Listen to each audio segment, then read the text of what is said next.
Assalamualaikum warahmatullahi wabarakatuh. Sampurasun wargi Cimahi. Perkenalkan, saya Samba Subagja. Saya ASN yang bertugas di Dinas Perumahan dan Kawasan Permukiman Kota Cimahi. Dalam Cimahi Merdeka Award kali ini, saya akan mengusung ide inovasi Imah Kuring Plus. Apa itu Imah Kuring Plus? Mari kita simak penjelasannya sebagai berikut. Yang menjadi latar belakang dari ide inovasi ini adalah bahwa menurut Undang-Undang Nomor 1 Tahun 2011 tentang Perumahan dan Kawasan Permukiman, salah satu fungsi rumah adalah sebagai tempat tinggal yang layak huni. Namun demikian untuk masyarakat berpenghasilan rendah, memiliki keterbatasan dalam pembangunan dan pemeliharaan rumah, menjadikan kondisi rumah mereka menjadi tidak layak huni, yang ditandai dengan tidak terpenuhinya aspek keselamatan, aspek luas ruangan serta syarat kesehatan penghuni. Untuk mengatasi masalah ini perlu dilakukan rehabilitasi rumah. Di Kota Cimahi, DPKP memberikan bantuan fasilitasi rehabilitasi RTLH dengan pemberian stimulan dengan syarat salon penerima manfaat harus memiliki swadaya. Lantas bagaimana dengan masyarakat yang miskin dan miskin ekstrim yang tidak memiliki swadaya?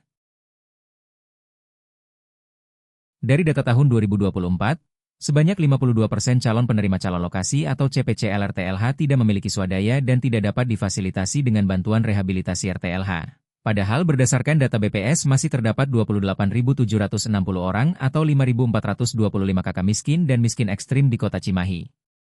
Dari hasil rakor dengan tenaga sanitasi lingkungan Puskesmas, TSL, sekota Cimahi, didapatkan fakta bahwa masih ditemukan rumah hasil rehabilitasi RTLH tersebut belum memenuhi syarat kesehatan rumah sesuai Peraturan Menteri Kesehatan Nomor 2 Tahun 2023.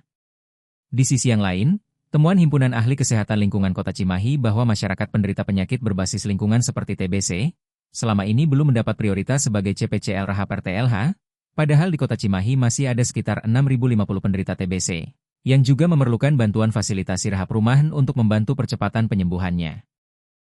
Dari Monef internal DPKP, penilaian CPCL oleh para fasilitator juga masuk dilakukan secara manual, yang tentunya berpengaruh terhadap kecepatan penilaian CPCL.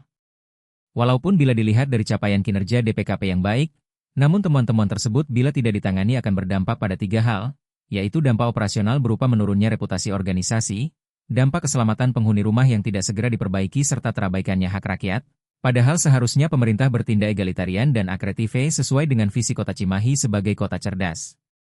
Selain itu, berdasarkan SDGs pemerintah juga harus memperhatikan prinsip no one left behind, artinya dalam melaksanakan pembangunan atau menikmati hasilnya, tidak boleh ada satu orang pun warga negara yang tertinggal. Untuk memperbaiki masalah-masalah ini, telah dilakukan analisis masalah dan diagnosis organisasi, sehingga dirumuskan 3 strategi optimalisasi pelayanan rehabilitasi rumah tidak layak huni yang inklusif dan kolaboratif, yaitu 1. Peningkatan cakupan pelayanan inklusif, yaitu memasukkan dan memprioritaskan masyarakat miskin, miskin ekstrim dan penderita penyakit berbasis lingkungan. 2. Pembangunan aplikasi Decision Support System dalam penilaian CPCL dan 3. Peningkatan kualitas output Rahap RTLH dengan pelibatan tenaga sanitasi lingkungan dalam penilaian, pengawasan dan pembinaan PHBS terhadap CPCL. Ketiga strategi ini dikemas dalam suatu ide inovasi yang diberi judul Imah Kuring Plus, yang merupakan akronim dari intervensi rumah tidak layak huni melalui peningkatan komunikasi, edukasi dan informasi dengan pelibatan tenaga sanitasi lingkungan untuk pastikan output yang layak huni dan mengutamakan sehat. Ide inovasi ini memenuhi syarat inovasi, karena memiliki nilai tambah, kebaruan, DPT direplikasi, dan keberlanjutan dengan program BSPS dengan aplikasi RTLH Kementerian PUPR, serta program RTLH Banggup. Ide inovasi ini juga inklusif karena memprioritaskan masyarakat miskin, miskin ekstrim dan PBL. Selain itu juga kolaboratif karena melibatkan TSL Puskesmas, Dinas Kesehatan dan Dinas Sosial. Ide inovasi ini juga merupakan ide baru dan original, sesuai dengan nilai berakhlak dari Kemenpan RB serta sesuai dengan tema 1, 3 dan 4 reformasi birokrasi.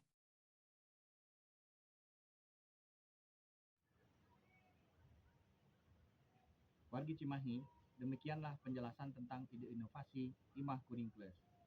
Bagaimana menurut pendapat Anda tentang ide inovasi ini?